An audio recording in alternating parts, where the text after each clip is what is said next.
Perhaps the most famous problem with floating point numbers is round-off errors. Rounding errors occur because you only have 24 bits to work with in the mantissa, including the leading one.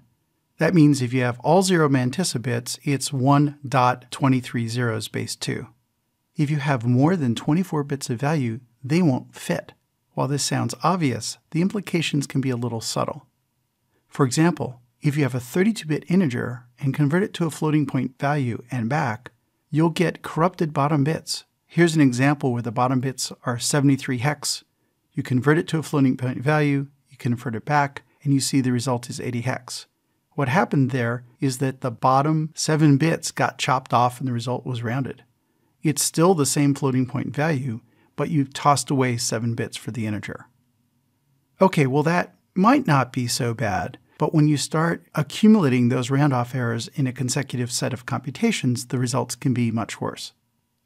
A fundamental issue is that IEEE 754, which is the IEEE floating point standard, is radix 2. That means the mantissa is base 2. Humans are used to thinking in base 10. Well, base 2 and base 10 result in different fraction representations that are inexact.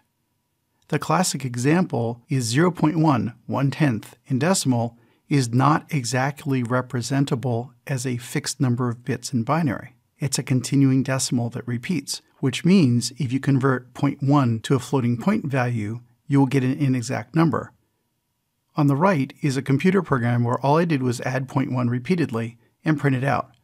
Note that the printouts usually don't include quite all the bits, and there's some funny stuff going on with rounding to usually give you the right result. So you get 0.1, 0.2, 0.3.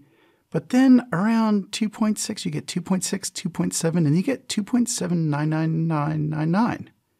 What's going on here? Well, the round-off error of continually adding something that is a little bit less than 0.1 is catching up to you, and all of a sudden you're seeing it. By the time you get to 99, it's 99.999046. It's pretty far off. This leads to a fundamental floating point comparison pitfall. If you take two floating point numbers that have been created by different computations and test them for equality, they might not match, even if it's the same computation. If the operations were done in different orders, the roundoff might have occurred differently. And while algebra says they should be equal, they're not actually going to be equal on the computer. Sometimes there's a workaround where you do an approximately equal test, such as saying if the values are close together or normalized for the size of the value, we'll call it close enough. But the result is that if you have floating point computation, the order of evaluation matters, and the results in general cannot be expected to be equal from two different computations with different orders of evaluation. Watch out for this one.